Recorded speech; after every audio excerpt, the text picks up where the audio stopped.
Susan B. Anthony, born on February 15, 1820, in Adams, Massachusetts, emerged from a family deeply rooted in Quaker principles, which profoundly shaped her lifelong commitment to social justice and equality. Her father, Daniel Anthony, was a prosperous cotton mill owner and an ardent abolitionist, instilling in his children strong values of self-discipline, moral conviction, and the belief in the inherent worth of every individual, regardless of gender or race. The family later moved to Battenville, New York, where young Susan received a more robust education than many girls of her era, attending a local district school and later a Quaker boarding school. This early exposure to intellectual pursuits and the Quaker ethos of equality laid a crucial foundation for her future activism, preparing her to challenge the societal norms that limited women's opportunities and rights.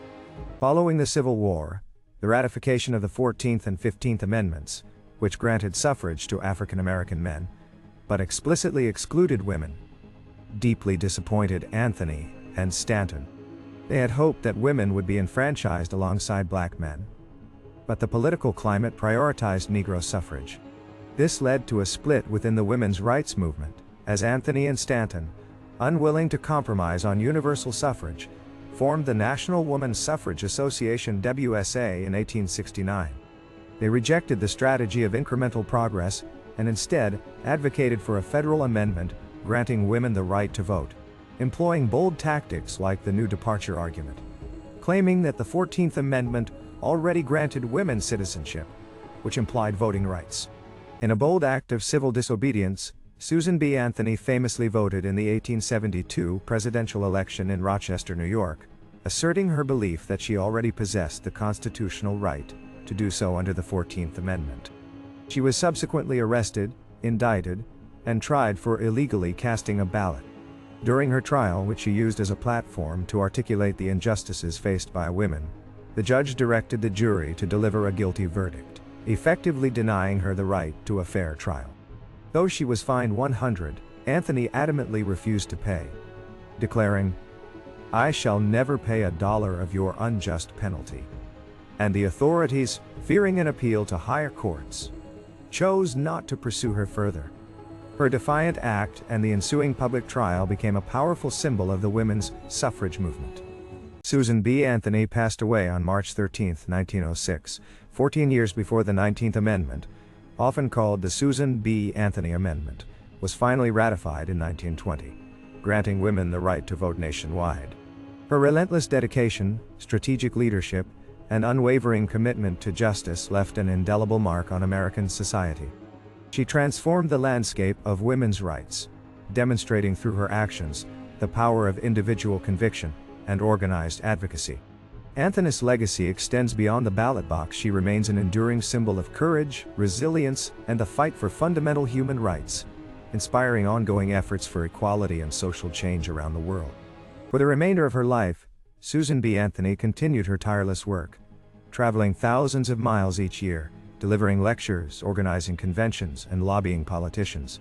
She played a crucial role in merging the WSA with the American Woman Suffrage Association (WSA) in 1890. Forming the National American Woman Suffrage Association (NAWSA), which brought greater unity and strength to the movement.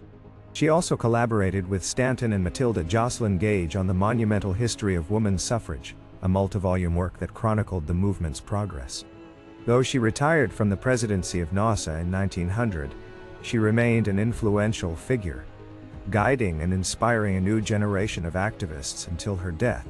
The year 1851 marked a turning point in Anthony's life when she was introduced to Elizabeth Cady Stanton, a meeting that would forge one of the most powerful and enduring partnerships in American history.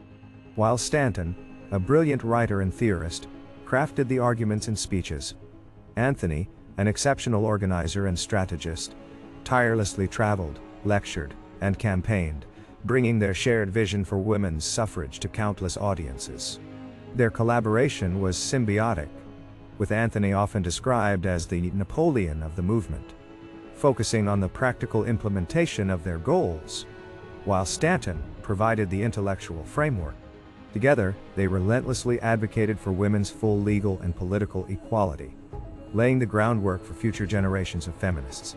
Anthony's initial foray into social reform began with the temperance movement in the 1840s, a cause she passionately supported after witnessing the devastating effects of alcohol abuse on families. However, her experiences in this movement quickly revealed the profound limitations placed upon women in the public sphere. When she was prevented from speaking at a temperance convention in Albany, being told that women were only there to listen and learn, it became a pivotal moment. This blatant discrimination solidified her understanding that women's voices were suppressed and their influence curtailed across all sectors of society, leading her to conclude that genuine social change, including temperance, could only be achieved if women secured equal rights, most importantly, the right to vote. During the tumultuous years of the Civil War, Anthony temporarily set aside her focus on women's suffrage to dedicate her energies to the abolitionist cause.